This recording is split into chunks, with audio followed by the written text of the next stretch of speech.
Hey guys, Phil from Trail Talk here, and it's about time I gave you my first impressions on my new bike, as well as a bit of a bike check.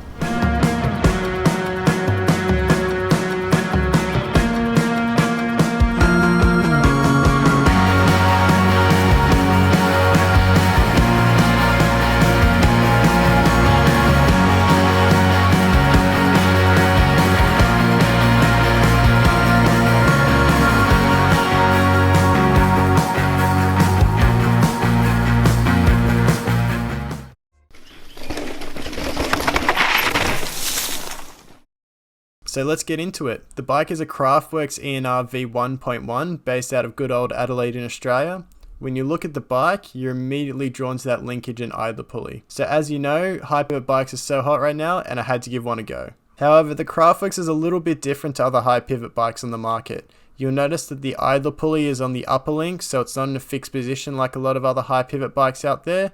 It's not a single pivot either, it's actually a dual link, and then it's also got a fair bit more axle growth as well, so you're getting a whopping 48mm of rearward axle path on this thing, so it's a lot more than all the other bikes on the market. So let's quickly talk some numbers. So we've got 160mm of rear suspension, and then 160 up front. I'm running 170 at the moment. You've got a 465mm reach on the size large. I've got a reach adjust headset in there, so it's running 470 at the moment. You've got a 65-degree head angle, and then you've got a 75-degree seat angle, and you've also got 418mm chainstays. But as I said, with that rearward axle growth, it's not really 418. Realistically, at sag, you're looking kind of more 435, 440, and then it extends a bit more after that too. So controlling the rear suspension, we have a RockShox Vivid coil, and that's set up with a 550-pound MRP progressive spring. So the leverage curve is progressive, linear, regressive on this bike, so that complements an air shock really well. However, using the progressive spring, we can actually run a coil with this bike. And because the suspension is just so good in terms of getting away out of small bumps and stuff like that, using a coil makes this even better, so it's absolutely butter over any kind of chunder. Up front, we have a RockShox Lyric RCT3, and that's in a non-boost because the rear of the bike's non-boost, so I wanted to match that front and rear. Just makes buying a wheel set easier. It's 170mm of travel, so normally the bike comes with 160, and because I will be changing the air spring to the Debonair spring because it is an older model, this one, I will put that back to 160 when I put that spring in.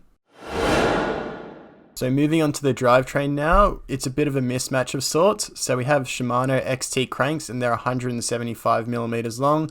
Probably would have preferred a little bit shorter, but that's kind of what I'm stuck with at the moment. And then we also have an 11-speed XTR chain. So we do actually need 1 and a bit chains for this bike because of that idler pulley. You do need a slightly longer chain. And attached to those cranks, we've got a set of Nuke-Proof Horizon pedals. I really like these pedals, a lot of grip. Slightly concave, might be slightly on the smaller side to what I'm used to, but I really like them at the moment. So for the derailleur and cassette, I've gone with something a bit different. So I've got a Box 2 derailleur shifter as well, and that's 11 speed, and that's got the extra wide cage. And then for the cassette, we've got the Garbaruk 10 to 48 tooth 11 speed cassette, and this is a really light cassette. It weighs in at 304 grams. Splurged on this one. I wanted something really nice and it looks cool with the red, and that's why I went with that one. And because we have a bit of red on the box too, as well as the cassette, it gives a nice bit of contrast with the turquoise and all the other parts on the bike. So onto the wheels now. We're rolling on a set of DT Swiss E1700 27.5 inch wheels. These wheels, ever reliable, never had a problem with them. The ratchet hubs, they're bulletproof, so I'm really excited to ride these wheels for this year. Keeping me rubber side down, I've stuck with Maxxis, so we've got a DHR 2.4 in the rear, and that comes in the 3C Max Terra compound, and that's also a double down casing, a bit more puncture protection on the rear. And then up front, we've got the DHF killer, we've got the Assegai in a 2.5, and that's in the 3C Max Terra as well. Might try a Max Group in the future, but this is all I get at the moment, and that comes in the Exo Plus casing. So really keen to try this tire out, bit more predictable than a DHF. In the braking department, I splurged a little. I went for XTR rotors, the brand new ones. I didn't realize how hard it is to find a 200mm center lock rotor, but this was the only one that was available, and they look sick, so I'm not complaining. And then on the rear, I've got a 180mm rotor, so 203 at the front and 180 in the rear. And then for the brake set itself, I've stuck with the ever reliable MT524 pots. I love these brakes. They're not complicated. Haven't got any of the other stuff like Shimano brakes with the contact adjustment, all that kind of stuff like that doesn't really work, and it kind of messes with things. So great power, great feel, and they're the best bang for buck brake on the market in my opinion. So now for the rest of the parts. So I'm running a Bike Yoke Revive 160mm dropper post. Really great dropper post, super reliable because you do have that bleed valve feature, and it's a really short stack dropper post as well, so it fits nicely into the frame.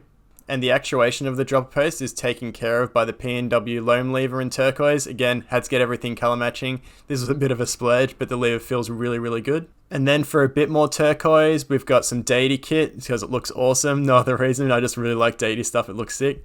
We have the Speed Trap AM saddle, the knuckle duster grips, so they've got a bit of a waffle on the bottom, so really good grip there. And then we've got Black Label 800mm bars, so really like these bars, they look awesome. Then attached to the bars, we've got the YouTube spec P&W range 45mm stem. It's got the GoPro mount, haven't attached it yet, but had to get that one. And then last but not least, we've got a 5mm reach adjust headset. Just a bit more reach for me. It's 465 normally, 470 is a bit more in my realm. I find it a bit more comfortable. So at this point, you're probably dying to know how this thing rides, and it's pretty damn good. I'm not just saying that because I'm an ambassador for CRAFTWORKS, but the kinematics of the suspension as well as the geometry really speak for themselves. I'll link to the iTrack website, which really talks about how the linkage and stuff like works, and then I'll also link to Linkage Design, who also did all the graphs and stuff like that for the kinematics of the bike, and it goes into the detail there. So let's start with how the bike climbs. So it has ridiculously high anti-squat, so depending on the gear, you've got 100 to 140% anti-squat, so really, really high. So you really notice this when you're climbing. When you put the power down, firms up nicely and just propels you forward.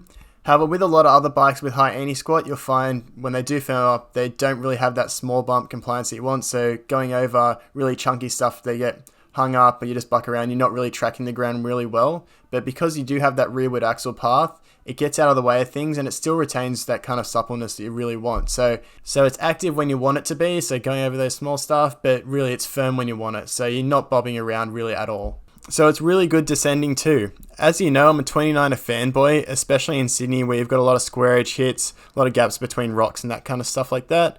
So 29ers just roll over things a little bit better. However, because you do have that rearward axle path, it just gets out of those rocks even better than a normal 29 would because it's built into the suspension. It's not just a slightly bigger wheel size. Because with the CRAFTWORKS, you're getting 48mm of rearward axle path, and then a lot of other bikes, you might get about 4 rearward kind of in the first part of travel, and then you're going a lot forward, so even like 10 to 20mm forward. So you're not getting hung up at all. It's built into the suspension that it's going to get out of the way of those rocks. But it does raise the question, how would something like a linkage fork or a 29er up front change things a little bit? And that's definitely something for a different video, and I'm definitely going to try the mullet on this bike too. The growing chainstay is also great too. You feel so stable. So as you get deeper into the travel, the chainstay is getting longer. As I said, you're getting 48mm of rearward axle growth. So you're going from 418mm chainstay statically to something like 460, 470 at the end of the travel. So as you go faster, the bike gets more stable, and it's really rewarding when you do go fast how stable this bike is, because there's a lot of other bikes that have bigger reaches, slacker head angles, but this gives a good balance. So at slower speeds, you do have that maneuverability of a shorter bike, but when you go deep into the travel where you want that stability, you've got that stability there. So it is a really good way to do things. There's also plenty of support built into the suspension. For the first third of the travel, you've got that really supple nature, getting over all the small bumps. And then as you get deeper into the travel, there's plenty of support there. I've done some decent drops on the bike so far, and I've never felt a harsh bottom out yet. And it's also very balanced cornering. I would have thought that the growing chainstay might upset the balance of the bike because the geometry is actively shifting while you're cornering, but it feels really balanced, so that's good to see too. So one thing that you will have noticed that I've done, as I said, I've put a reach adjust headset in, so that adds 5mm of reach. This mainly comes down to it's got a lower stack, so using the reach adjust as well as the higher rise bars kind of negates that loss of reach. So it's 470 now instead of 465, but realistically it's still probably 465 but with the higher bars. So it's just a bit more comfortable for me, and I'm riding a size large. So after 3 or 4 rides now, I'm really adapting to the bike, both in the matter of how good the rear suspension is, as well as the smaller wheels, and I'm just having to recalibrate how I can trust the bike. When you just let off the brakes in this thing, there's so much confidence, you can just plow down any rock garden you kind of point at it. So it's a really good experience, and I'm just recalibrating how I ride now and just letting off the brakes a lot more than what I used to. So there you go, there's my first impressions. Hope you guys like the bike. I'm pretty stoked with it. Just want to take a moment to thank CRAFTWORKS. We're a pretty small channel and pretty stoked to have them supporting the channel. If you are interested in getting a CRAFTWORKS, if you use the code TTMTB5, so all capitals, you'll get a free t-shirt if you do purchase a frame or a bike, so that's pretty cool. If you have any questions about the bike or any of the parts, don't forget to leave a comment below. If you like the video, don't forget to give it a like and also subscribe to the channel. Thanks for watching, guys.